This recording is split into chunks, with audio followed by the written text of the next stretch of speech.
Target with PS Parihar channel में आपका स्वागत है।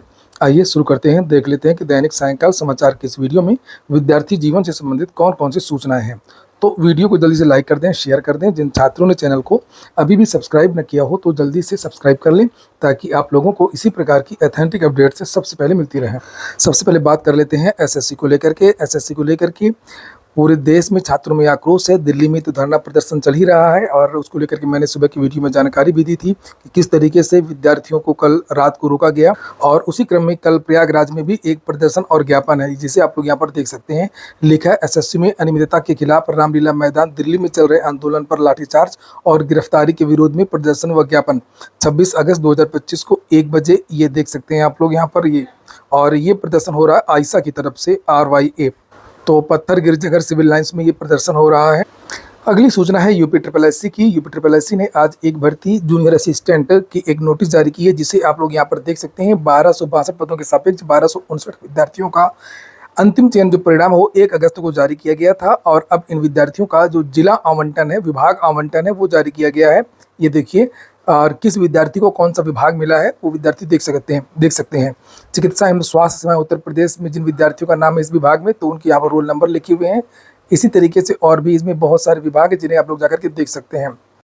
अगली जो सूचना है वो पेड एडमिट कार्ड को लेकर के है। पेड एडमिट कार्ड में अभी 2-3 दिन का समय और लगेगा। जो जानकारी निकल करके आ रही है कि पीटी के जो एडमिट कार्ड है इसी सप्ताह के अंत में, यानी कि शुक्रवार या शनिवार तक जारी हो जाएंगे। अभी 2-3 दिन का समय और लगेगा। और तो आप लोग मन लगा करके पढ़ाई करिए। फिलहाल पीटी से बहुत सारी भर्तियां भी आने वाली हैं। इस साल चूंकि वैलिडिटी बढ़ी नहीं और बहुत सारी भर्तियों के विज्ञापन जारी नहीं हो पाए, खासतौर से लेखपाल, वीडियो, AGTA, जेई वगैरह की। और यही सब जो एडमिट कार्ड, यही सब जो वैकेंसीज हैं वो अब जारी होंगी। लोअर के भी बहुत सारे अलग अलग पदों के जो विज्ञापन है वो आपको देखने को मिल सकते हैं। और अगली जो सूचना है वो LT ग्रेड को लेकर के है। LT ग्रेड को लेकर के कल 3-4 मामलों की सुनवाई होनी है, जिसमें से एक मामला तो है LT में टेट की जो विद्यार्थी मांग कर रहे हैं। दूसरा मामला है LT ग्रेड में कुछ विद्यार्थी उम्र सीमा में छूट की मांग के लिए जिन्होंने डाला है। और तीसरा बड़ा मामला है कि जो कंप्यूटर शिक्षक भर्ती है LT में, उसमें बीएड को हटा दिया गया है। और विद्यार्थियों की ये मांग है कि हमने बीएड कर लिया है तो बीएड को रखा जाए, और बीएड को चूंकि नहीं रखा गया, ये NCT के गजट की अवहेलना है। इसको लेकर के मैंने वीडियो भी बनाया था, तो कल देखते हैं। और हालांकि अगर कंप्यूटर शिक्षक भर्ती की बात करें तो वो नोटिस मैंने आपको दिखाई थी। उस नोटिस में साफ साफ लिखा था कि NCT ने माना है कि LT ग्रेड में कंप्यूटर विषय हो या कोई भी विषय हो, उसमें स्नातक संबंधित विषय से प्लस बीएड कहा गया है। ये जो वैभव त्रिपाठी NCT के वकील थे, ये उन्होंने पिछली सुनवाई में कहा भी था। 19 तारीख को ये सुनवाई हुई थी। और देखते हैं कल क्या होता है। और दूसरा जो मामला है LT में टेट। और रही एज रिलैक्सेशन की बात, तो एज रिलैक्सेशन में ऐसा लगता नहीं है कि बहुत ज़्यादा लाभ मिलेगा। मैं तो जो मुझे लगता है, विद्यार्थी मुझसे पूछ रहे थे इसलिए मैं बता रहा हूँ आप लोगों को, क्योंकि ये थोड़ा सा नीतिगत मामला ज़्यादा लगता है। और फिर भी देखते हैं, हो सकता है कि याचियों को आवेदन का मौका दिया जाए। लास्ट में क्या होता क्या नहीं होता वो एक अलग बात है। बहुत ज़्यादा रिलैक्सेशन इसमें तो नहीं लगता है। और अगला जो है मामला, मुख्य मामला है LT ग्रेड में जो विद्यार्थी टेट की मांग, टेट को लागू करवाने की बात कर रहे हैं। तो 21 तारीख को इस केस की सुनवाई हुई थी। उस सुनवाई का ऑर्डर आ गया। अभी मैं थोड़ा सा आपको दिखा भी दूंगा, हालांकि उसके बारे में मैंने आपको जानकारी दे दी थी। और इसको लेकर के कल जो है मुख्य रूप से सुनवाई होनी है। देखते हैं सुनवाई हो पाती है या नहीं हो पाती है। हो पाती है तो क्या होता है। जो छोटे मोटे भर्ती बोर्ड होते हैं, आयोग होते हैं, छोटी मोटी भर्तियाँ होती हैं, किसी विभाग की भर्ती होती है, तो उसमें तो हाईकोर्ट पक्ष ले लेती है छात्रों का। लेकिन जब जितना बड़ा आयोग होता है तो उतनी ज़्यादा थोड़ा सा कोर्ट का भी रवैया बदल जाता है। लोक सेवा आयोग की भर्तियों में बहुत ज़्यादा भ्रष्टाचार का अगर का मामला नहीं है या इस तरीके का मामला है, तो बहुत ज़्यादा राहत विद्यार्थियों को नहीं मिलती है। तो ये पहले देख लीजिए। ये मामला है TT को लेकर के, और इसका मैंने हिंदी में कर दिया है इसका ट्रांसलेट गूगल से। कोर्ट नंबर 21 में ये सुनवाई हुई थी। केस 11/604/2025 अखिलेश यादव, तानिया पांडे पिटिशनर, और ये प्रतिवादी के वकील हैं, आयोग के और NCT के ये सब वकील हैं। ये कोर्ट है ऑनरेबल मनोज गुप्ता और ऑनरेबल राम मनोहर नारायण मिश्रा।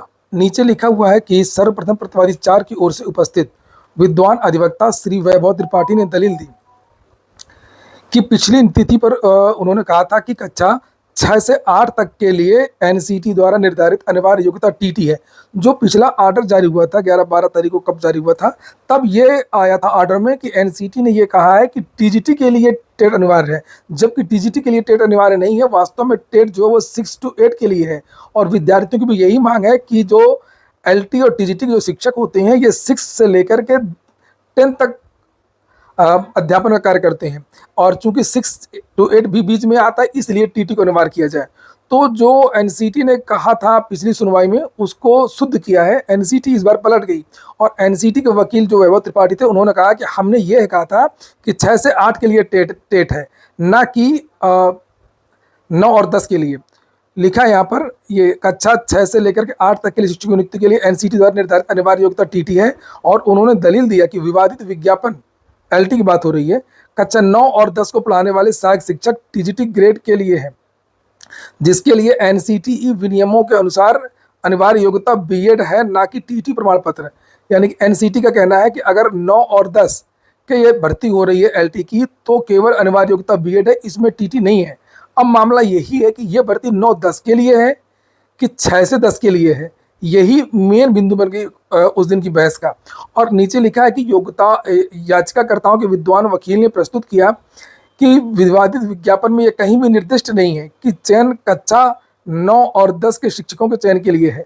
नोटिफिकेशन में कहीं नहीं लिखा। वर्तमान में प्रतिवादी उन शिक्षकों से कक्षा 1 से 8 तक पढ़ाने का काम ले रहे हैं। बात यह 100% सही है। कोई तर्क कुतर्क कुछ भी कर ले, किसी भी तरीके की बहस कर ले, कुछ भी कर ले, छुपा ले ये लोग किसी तरीके से, बैकडोर से एक्स्ट्रा काम करवा ले, लेकिन वास्तविकता यही है कि जो भी जीआईसी है प्रदेश के, इसमें यही एलटी के शिक्षक ही पढ़ाते हैं। अलग से आज तक कोई वैकेंसी नहीं आई है किसी भी जीआईसी में 6 to 8 में पढ़ाने को लेकर के। परिषदीय विद्यालयों में पहले सीटी कैडर जूनियर की भर्तियां आती थी, जो परिषदीय विद्यालय होते हैं, और कुछ जो पद हैं वहाँ पर पहले प्रमोशन से होते थे 50%, लेकिन अब तो 100% प्रमोशन कर दिया गया है। तो वहाँ तो परिषदीय विद्यालयों की बात तो समझ में आती है, लेकिन जो जीआईसी विद्यालय है, एलटी ग्रेड की जो वैकेंसी निकली है वो, और जो अशासकीय सहायता प्राप्त जो विद्यालय है, जो यहाँ पर टीजीटी पीजीटी की भर्ती होती है, वहाँ पर जो है 6 to 8 को टीजीटी वाले पढ़ाते हैं अशासकीय विद्यालयों में, और एलटी में ये पढ़ाते हैं आपके 6 to 8 में एलटी वाले जीआईसी में।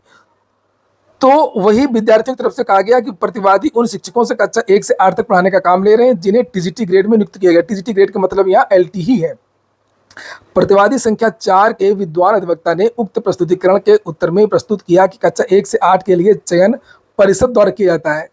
पलट गए ना ये लोग, देखो ये भी झूठ है, ये पकड़े जाएंगे। अगर जज साहब और कोर्ट अगर खुले दिमाग से सोचेगी तो समझ जाएंगे कि परिषद जो हो, बेसिक शिक्षा परिषद है, वो किन विद्यालयों में भर्तियां करता है। ये परिषदीय विद्यालय अलग होते हैं, वो पूरी तरीके से राज्य कर्मचारी भी नहीं होते हैं।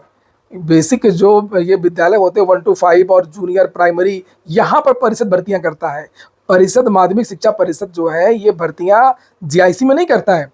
हालांकि आयोग की तरफ से ये कहा गया है कि 1 से 8 तक के लिए चयन परिषद द्वारा किया जाता है, जबकि विवादित विज्ञापन उत्तर प्रदेश लोक सेवा आयोग द्वारा जारी किया गया है। यह स्वयं दर्शाता है कि चयन कक्षा 9 और 10 में अध्यापन के लिए है। इस विवाद को सुलझाने के लिए हम सरकार द्वारा भेजे गए उस अधियाचन का परीक्षण करना उचित समझते हैं, कोर्ट का कहना है, जिसके आधार पर विवादित विज्ञापन जारी किया गया था।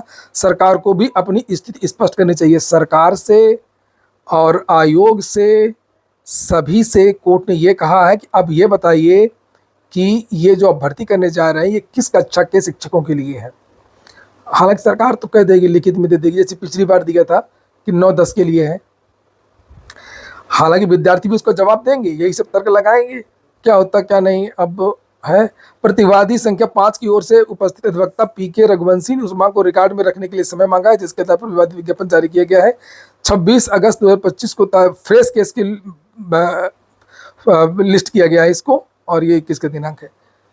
तो ये महत्वपूर्ण केस है। अब देखते हैं कल क्या होता है। और थोड़ा सा बात कर लेते हैं खंड शिक्षा अधिकारी वैकेंसी। इसमें मैं पता नहीं क्यों, जो मुझे जानकारी मिली है उत्तर प्रदेश लोक सेवा आयोग से, कि इसकी नोटिफिकेशन में भी देरी लगेगी, चाहे जितनी नियमावली अर्थ में बदलाव कर लिया गया हो।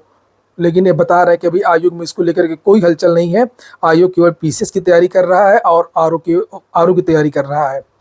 पीसीएस रिजल्ट में भी अभी देरी लगेगी 2024 मेंस में, और बहुत ही फूक फूक के कदम उठाया जा रहा है उत्तर प्रदेश लोक सेवा आयोग के चेयरमैन के द्वारा। अब उनका रिटायरमेंट भी होने वाला है और यही दो उनके बड़े काम होंगे, एक पीसीएस 2024 को कंप्लीट और एक आरओ, दो बड़ी भर्तियां ये कर पाएंगे। उसके बाद में इनकी विदाई होने वाली, इनका रिटायरमेंट है। इसलिए ये कोई गलती नहीं करना चाहते हैं, किसी भी तरीके का विवाद अब उत्पन्न हो। तो जो भी परीक्षाएं होंगी वो शुचितापूर्ण होंगी और भले ही भर्तियों में अब देरी हो। और एग्जाम कैलेंडर को लेकर के मैं बता ही चुका हूं कि अभी पीसीएस ये यूपीएससी का कोई एग्जाम कैलेंडर अभी जारी नहीं होगा। अगले महीने हो सकता है कि जो बहुत सारी परीक्षाएं हैं एलटी ग्रेड, प्रवक्ता और कुछ, उनके एग्जाम नोटिस के बारे में हो सकता है कि जानकारी दे दी जाए सितंबर अक्टूबर के महीने में। और अभी एलटी ग्रेड के एग्जाम के बारे में भी मैंने कहा था कि इसका एग्जाम भी अब अगले साल जा सकता है। बहुत सारे यूट्यूबर बता रहे थे कि बहुत जल्दी होगा, या साल के अंत में होगा या तो अगले अगले साल जाएगा एलटी ग्रेड और प्रवक्ता। और हो सकता है कि आने वाले 10-15 दिन में मैं आपको इसके बारे में एग्जैक्ट जानकारी दे दूंगा कि कब की योजना है। अभी कोई योजना नहीं बनी है आयोग में। और आयोग के बारे में मैंने बताया कि अभी केवल जो है पीसीएस की तैयारी कर रहा है एग्जाम की, आरओ की एग्जाम की तैयारी कर रहा है, और अभी एलटी वगैरह के बारे में कोई चर्चा नहीं है। और आने वाले 10-15 दिन में मामला क्लियर हो जाएगा तो हो सकता है कि सितंबर के लास्ट में एलटी ग्रेड वगैरह के बारे में कुछ नोटिस वगैरह जारी कर सकता है। ये हो गया आज का वीडियो। पूरा वीडियो सुनने के लिए बहुत बहुत धन्यवाद।